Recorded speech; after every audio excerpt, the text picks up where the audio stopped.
Nami, Nami.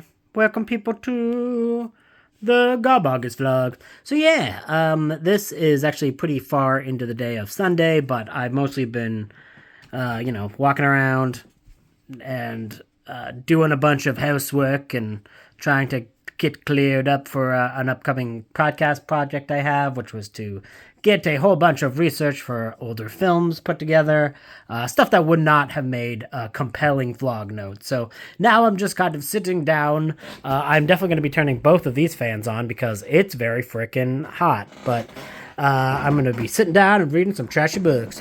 I'm starting with Guy Smith's Return of the Werewolf. So far, it's really, really good.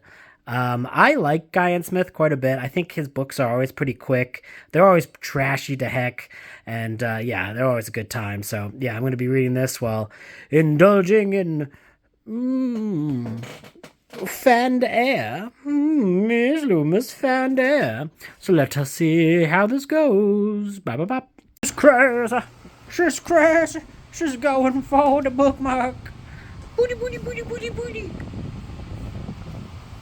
Oh, what you gonna do for the bookmark? Ooh, nah, you'll never get it. You'll never get it. You'll never get the bookmark. Oh no, not that. That's my remote. Do not take your daddy's remote.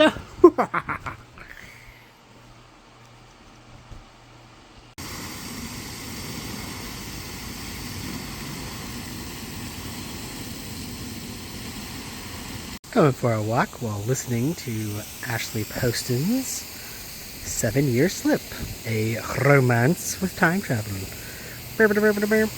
I really liked The Dead to Romantics, which is by the same author, so hopefully this one is good. Boop, boop, boop, beep, boop, boop, boop. I may be a dumbass, but I'm a dumbass with drugs for cats. Kiddies, who wants some drugs? Catnip. Okay, let me open the catnip. And let me distribute the nip. There you go. There's a nip for you. You want some drugs?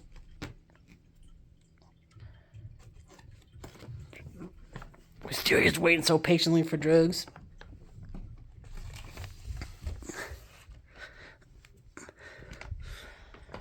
Boo, you want some drugs? You want some of these?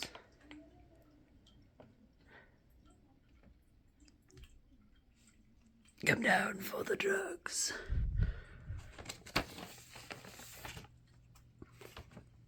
And I'll put it right there. He ain't coming down for the drugs.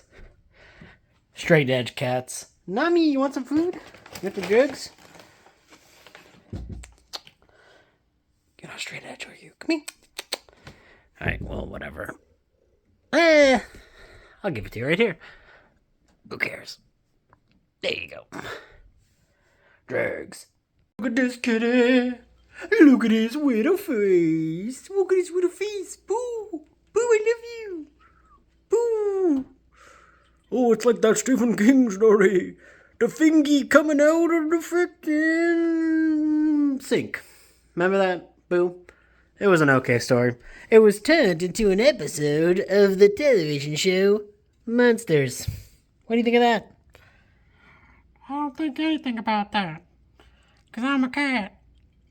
Anyways, I'm going to finish Return of the Werewolf.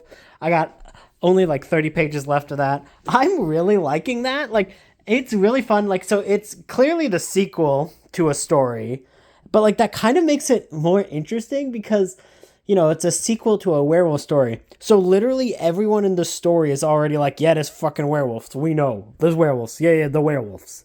The werewolves? Yeah, we know. They're existing. And it's like, so everyone is interacting like, yeah, dude, obviously there's werewolves. And I just love Guy Smith's writing. It's like he is my trashy cozy. Like he is how some people feel about like Richard Lehman. That's how I feel about Guy Smith, because he really has fun characters. The sleaze is there, but it's like a perfect amount of sleaze. And anyways, it's just quite amazing. So yeah, I'm going to definitely get back to that. So that is going to be what I'm doing today. Okay, so I did finish Return of the Werewolf, and aside from a really bad, like a really hard to read uh, essay scene, which was not good, which I wish was not in the book. This was really good. Like when I say really good, I mean it's like a Guy Smith horror novel, but it was like a fun read. That just there were a few teens that were like, "Oof, that's hard to read," and of course it was intentionally like it wasn't. I don't know. Those scenes are always hard to kind of decipher in trashier media, but it seemed to be more played up for horror. It was pretty disturbing in my opinion. But the rest of the film book, it was not a film. The rest of the book though was really interesting and fun with good characters and a surprising weird twist at the end. And yeah, I really did enjoy this quite a bit. So now I'm actually going to listen to the audiobook for either the Predator novelization or the audiobook for Aliens Genocide. I'm going to listen to both, but like which one I'm going to do first will be what is on the docket. I just don't feel like continuing the Ashley Poston romance today. I'll probably get back to that one tomorrow.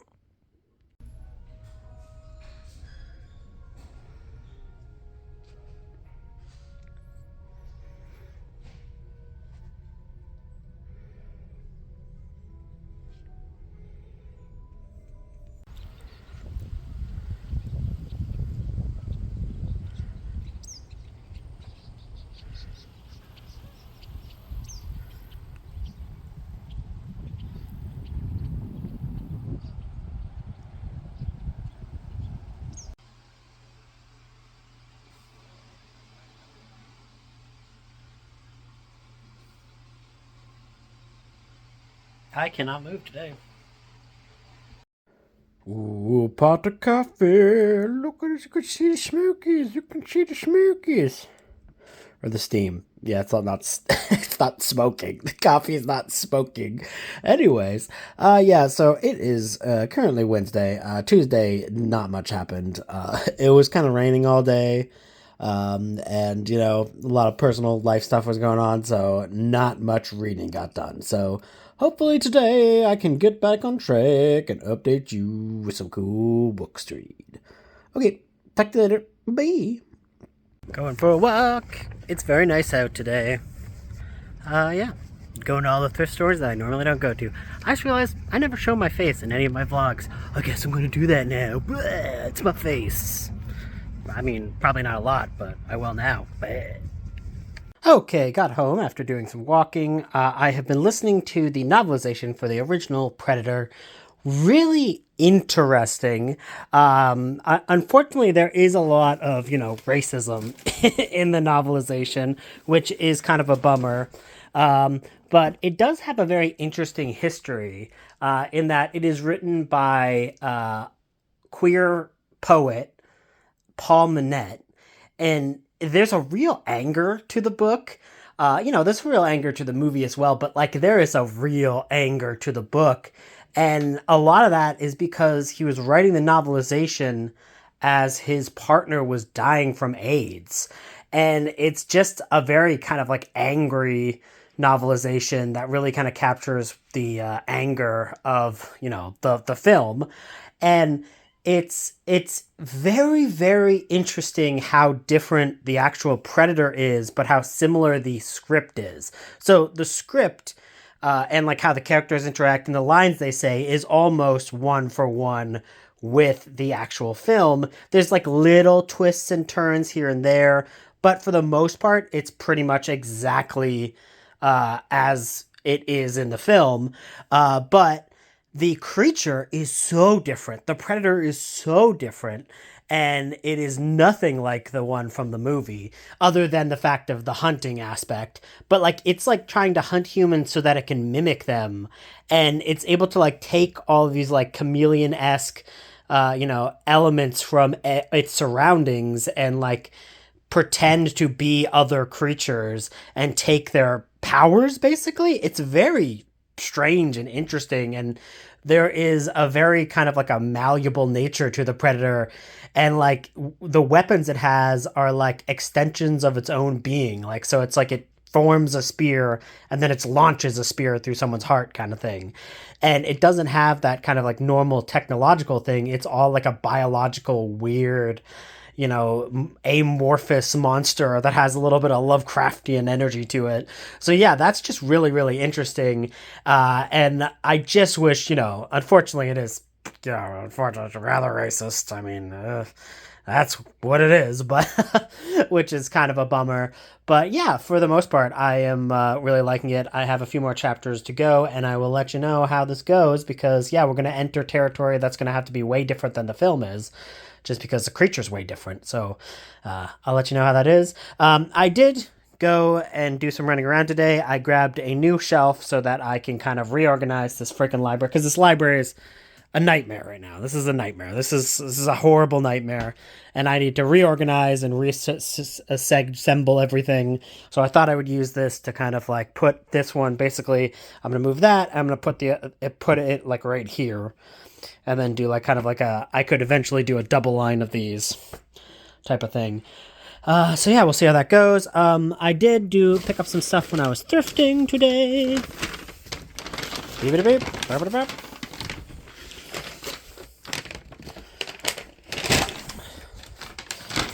I found a really funny, like, 1993 issue of Amiga magazine, which is just very fun and silly and interesting.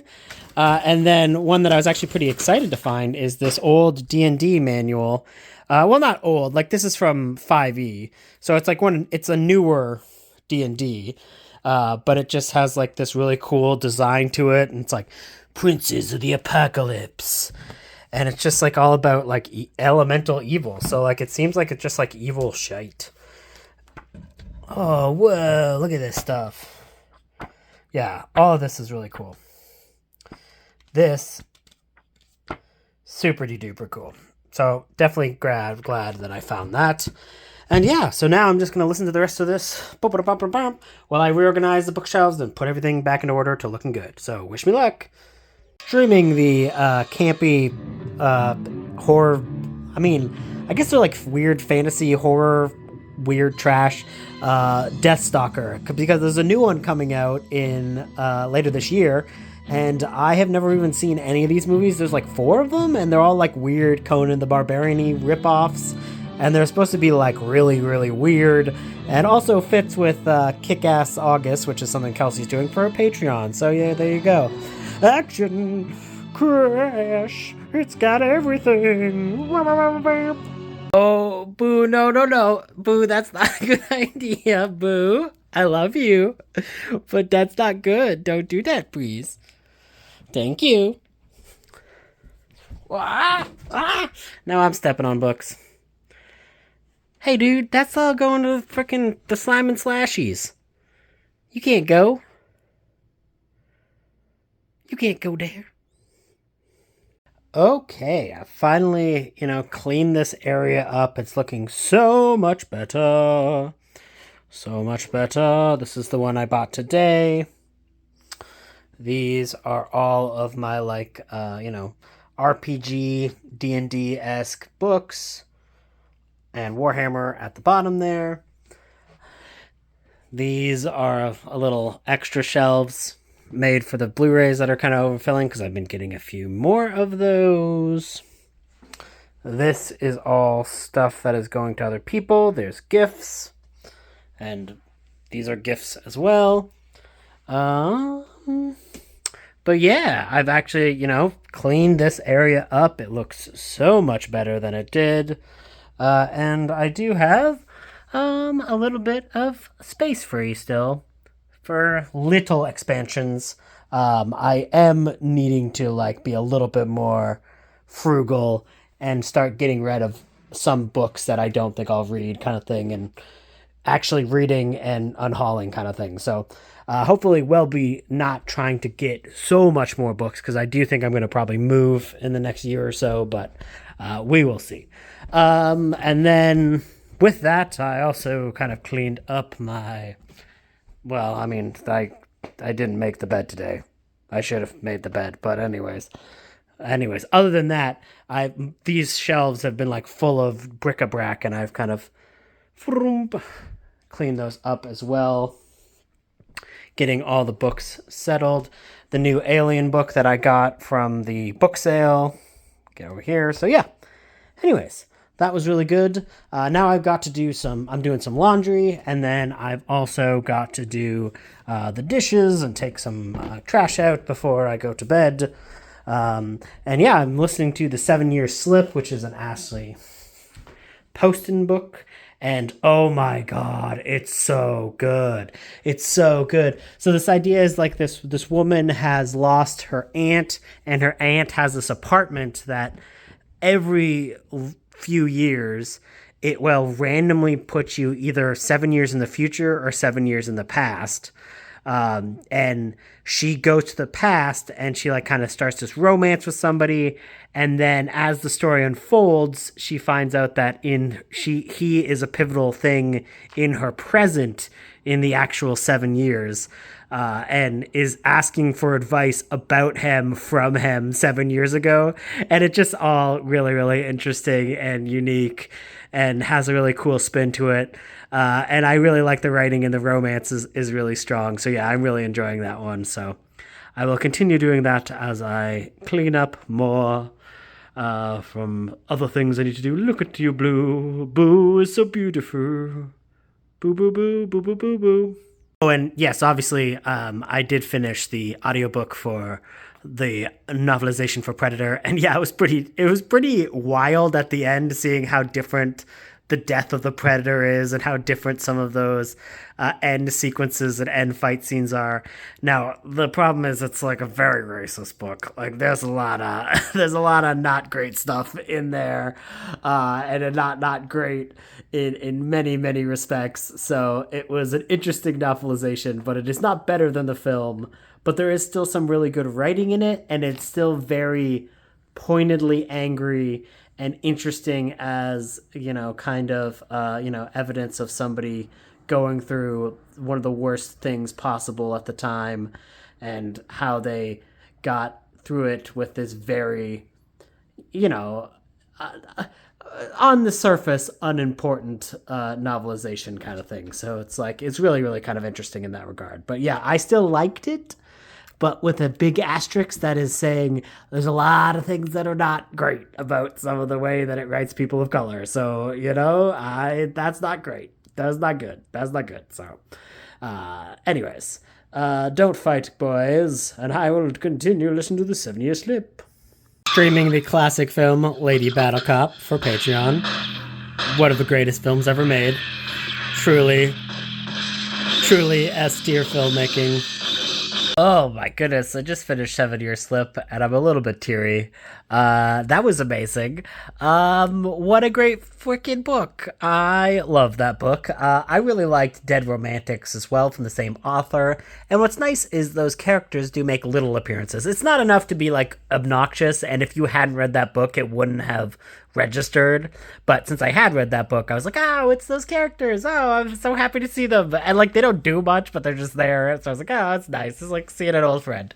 But oh my god, it was really, really a really great book that is all about like loss and grief. It's a lot about grief, but it's also kind of about like what it's like to find the right person at the wrong time, and then meeting them later in life and realizing that everybody changes throughout time and things are never quite the same, and that, change is not always a bad thing, but change can also be a bad thing. Change is just change, and it's what we do all the time, whether we realize it or not, and you can never really hold on to a single moment in time forever. And yeah, no, I just thought it was really great, and the romance was really, really touching, and they did a really good job because like the romance is split where the main character is experiencing everything like time linearly doing it in a linear fashion, where everything that she's doing is one after one after one, but the character that she's interacting with has a romance with, there's like a 7 year gap. So she'll talk to him 7 years ago, and then she'll talk to him today, and like she did a really good job of making those characters feel different, and like making it feel like time has passed, but it's still the same character. And yeah, I just really thought that was a really smart and really effective and intelligent writing style. And yeah, it's never give up on love, Wisteria. Never give up on love. Now I'm crying. I'm all sad. I'm all sad, Wisteria. She's all like, whatevs, man. Anyways, that book was beautiful, and that's a 5 star. And no, that was not a very trashy romance. I don't know why I thought it was going to be, because I guess it's like from the, the central premise could seem like a little bit of a hacky romance, because a lot of times time travel romances people don't look too highly upon. But I thought this was just brilliantly written, easily 5 stars, easily one of my favorite books that I've read this year. Do I like it better than Dead Romantics? It's hard to say. There are certain elements of Dead Romantics that I think will always be very important to me from the time I've read it and why I read it and stuff like that. But I think that this book is really up there. It's really up there as well. The amazing thing is, like, 2025 for me is like the year of romances, because like all the romances that I've read have been hitting so hard. So yeah, really happy with that. And yeah, now I'm gonna go back and relax and read an Arkham Horror till I fall asleep.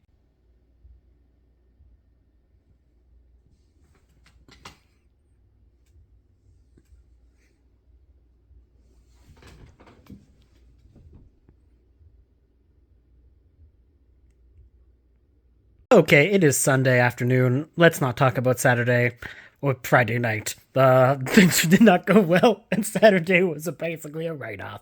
But I'm back and existing as a human again. So I want to do an update of some stuff that I've been reading before I have to return some stuff to the library. So this I will update this later, but this is basically like, I feel like I normally despise more like adult, quote unquote, versions of the Muppets, but this one is really fun because it's basically set in modern day America, where like literally ICE agents and the government shut down Sesame Street, and like all the puppets are like real, quote unquote, citizens, and they all start becoming like super left-wing terrorists, and it is amazing, and I am loving it. I am loving watching Oscar the Grouch throw molotovs at rich people. It's maybe the best thing ever. So I'm having a great time with this. But I did also read this, which is the 3 issues, and then there's like a crossover with some character I've never heard of, which was whatever. This one is, apparently there's a new Deathstalker movie coming out. I had never seen any of the old Deathstalker movies. I showed it to my Patreons on Wednesday, and oh my god, maybe that might have been the trashiest movie I've ever shown to other people. But I showed it because I found this comic book and was like, oh, what is this? I've never seen this. I'm interested in this comic. It seems like a trashy good time. And it was very trashy. The comic was actually pretty good though, because like it feels like a little bit more like people making fun of that a little bit, but like also delivering on it, because like in the movie it's like very unironic and it's like very sleazy, and you're like, there is no way any of this stuff is good for these poor ladies. And like this one is literally like, oh yeah, Deathstalker's a terrible lover and a horrible piece of crap, and blames everyone else for doing his horrible things, and basically just ruins everything that he comes across.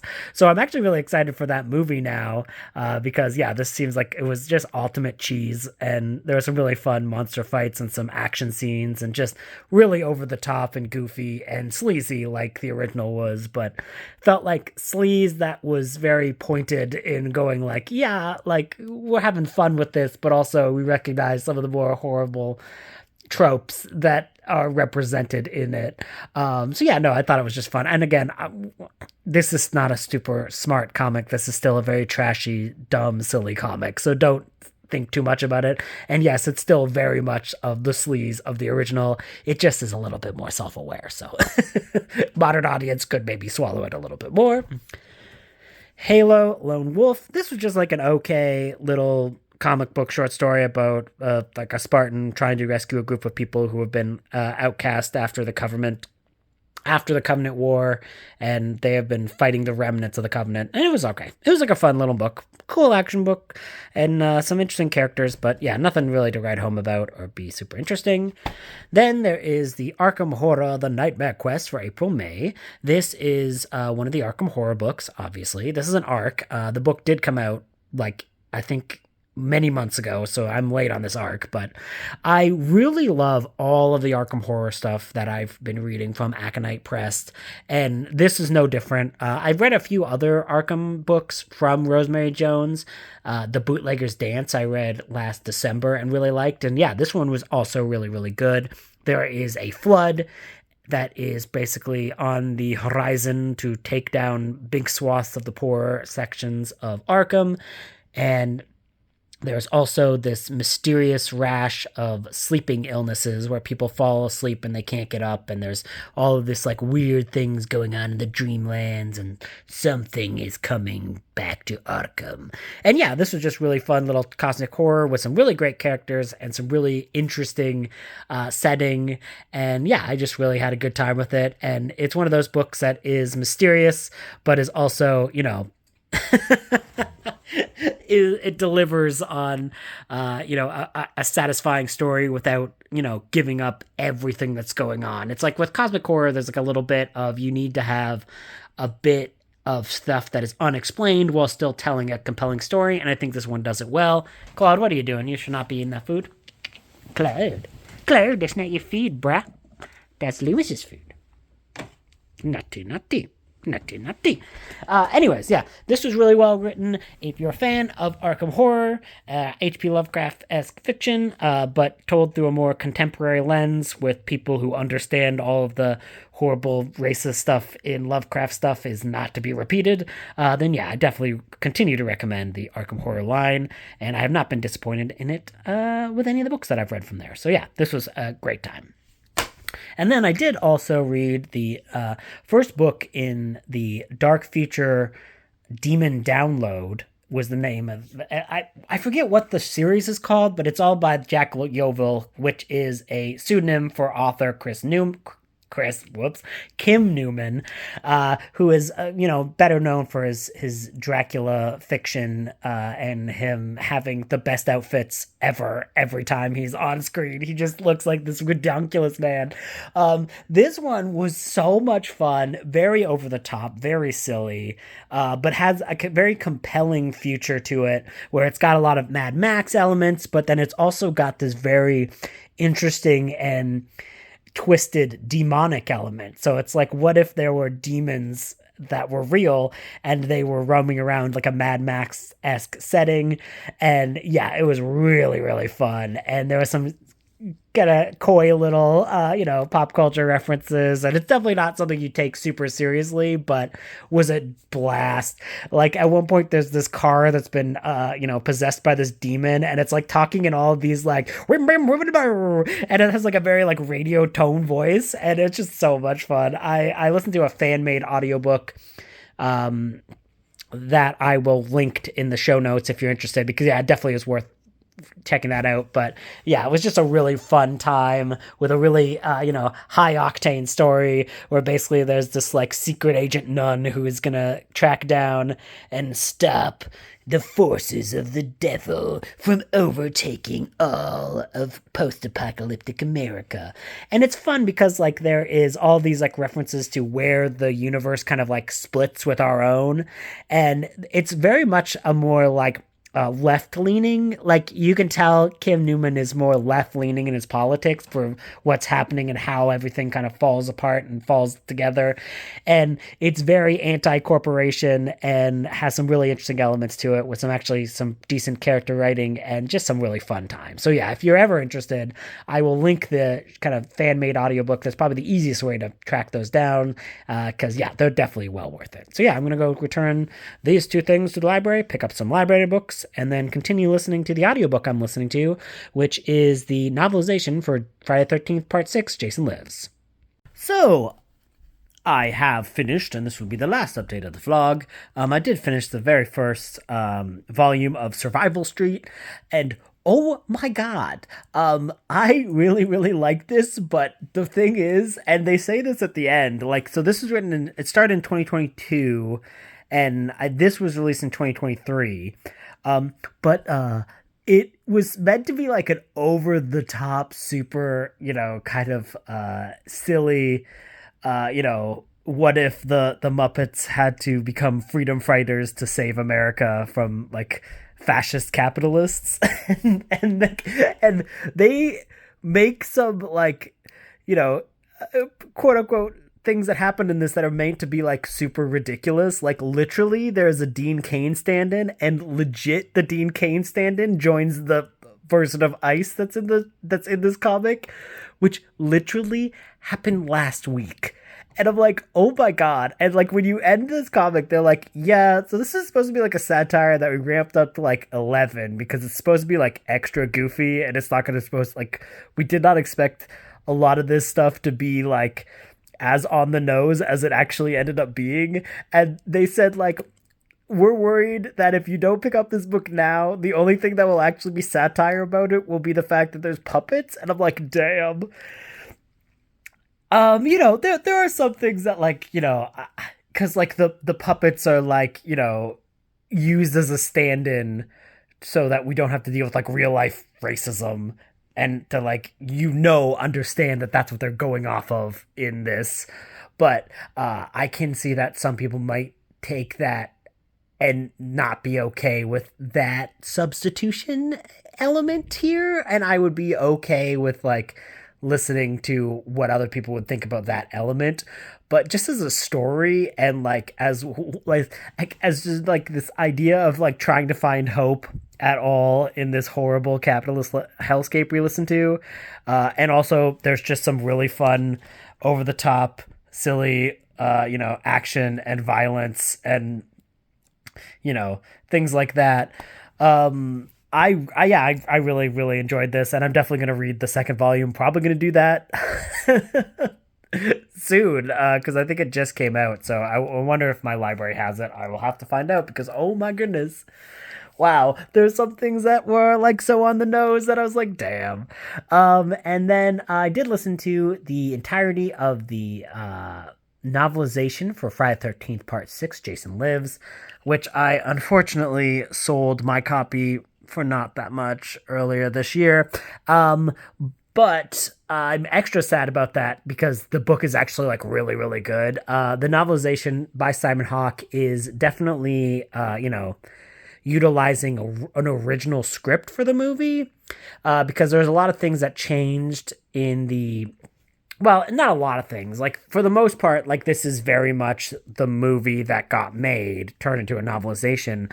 But there are these elements, like the ending for this book has Elias Voorhees show up, like Jason Voorhees' father, and that was how the movie was originally gonna end.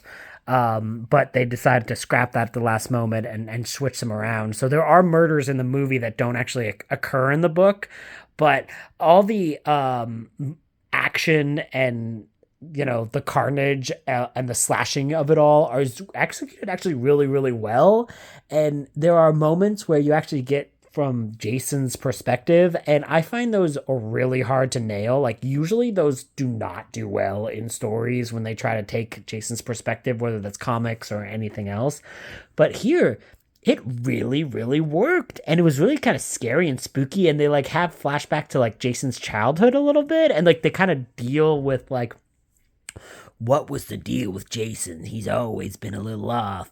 And yeah, there was actually some really fun chapters that like had to basically be completely fabricated by Hawk, I would imagine. Like, I don't think that was ever in the script, and if it was, it certainly was never filmed. About like childhood Jason, like he apparently like he like never blinks, and he's like unnerves everybody, and he says very little, but he understands things. And like there's this moment where like a kid is bullying him, and he like punches Jason, but Jason doesn't react.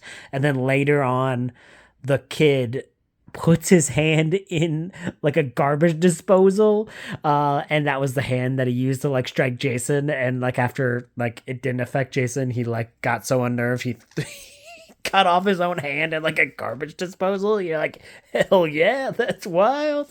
Yeah, so it was actually just great. If you're gonna listen to any novelization for any Friday 13th movie, definitely I'm gonna guess that Simon Hawke's Friday 13th Part 6 is probably the best. And the only thing is, it's a little bit more serious than the movie is. Like, you do still get the elements of the more over the top comedy, but not to the extent. Like, there are a few jokes that don't end up being used in its entirety. So, like there's that scene is like, you think I'm a butthead, and then it cuts to the kids being like, yeah, that's not in this in this version. And that's one of those things that like the joke really works because of the mastery of film editing. And I think Friday 13th Part 6 is my favorite of the Friday 13th movies of all of them. So I do have a lot of fondness for this, but I still think that this was really, really great novelization because it was just a really great slasher novel. And yeah, I really, really like this. So yeah, high recommend for both of these books. And yeah, I'm going to continue reading trashy books. So we will see what else I get up to next week. Talk to you then. Bye.